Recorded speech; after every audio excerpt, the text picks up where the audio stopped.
or I did not have time to express, those ideas will float in the air. And some of you may catch it sometime. And if I have time, I will express it, and I don't regret that my ideas I have not been able to convey. Nevertheless, repeatedly many things have been told, they revolve around two factors. And उसको जब touch करके खत्म कर लेंगे, 2-3 minute से ज़्यादा नहीं लेंगे, आपका टी ब्रेक ही रहेगा. हिस्ट्री, रिलीजन, ये दो चीज विषय वस्तु के 2-3 दिन का सेमिनार में.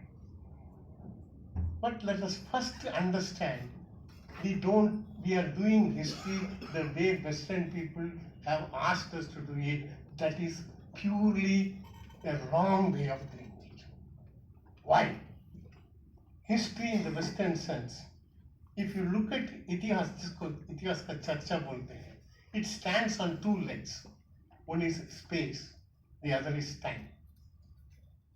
And the Western civilization, which is built upon the Semitic religious thought, Jewish, Christian, and Islamic thought, is based upon the notion where time factor is given more importance than the space factor.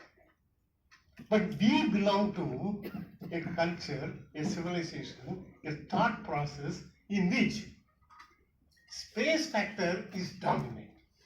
In other words, time factor is subordinated to space factor.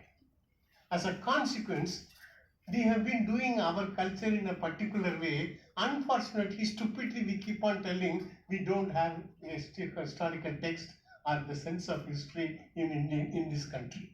In fact, yesterday I wanted to highlight this point by showing Indian art.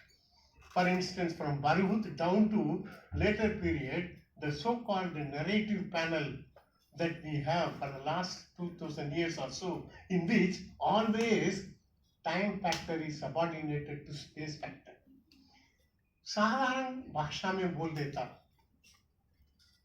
अगर आप पूछेंगे तो कालिदास का समय क्या है, historians उनको टानेंगे कम से कम 700 साल, 3rd century BC से लेकर 3rd century AD तक. मगर कालिदास कहाँ उनका जन्म हुआ, ये हमारा नानी भी बोल सकती है, उज्जैन का है.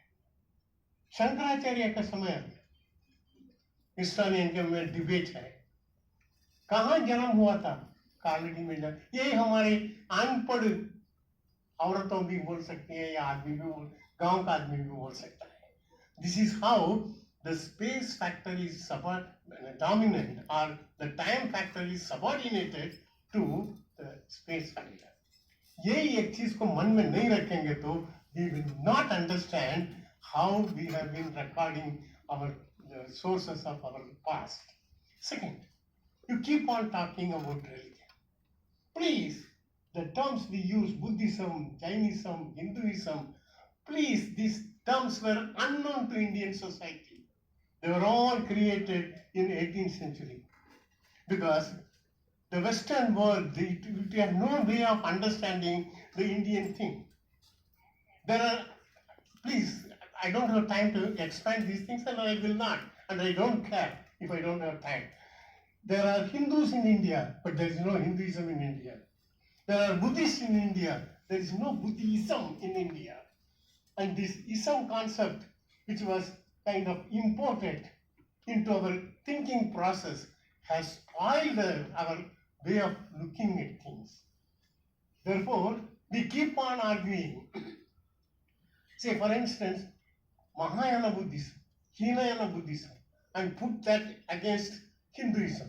Just now, Arjun Manatanga was showing, whether I'm a Hindu or Muslim or Buddhist, I do all these things. Our people do all these things naturally, he was telling. How to make sense of it in the light of our textbooks, the way in which the academic discussions are happening. So, we have detached ourselves from the vibrant, lively culture that has been coming for centuries, and we are talking something very unrelated, unrealistic, and artificial things. And this is what I wanted to highlight in my lecture in the last yesterday evening. Anyway, As I said, I may have an opportunity to share some of these thoughts. I may not have it. But I'm very happy Atul gave me an opportunity to come back to my department after 57 years and share some of my things. And I'm very thankful to him.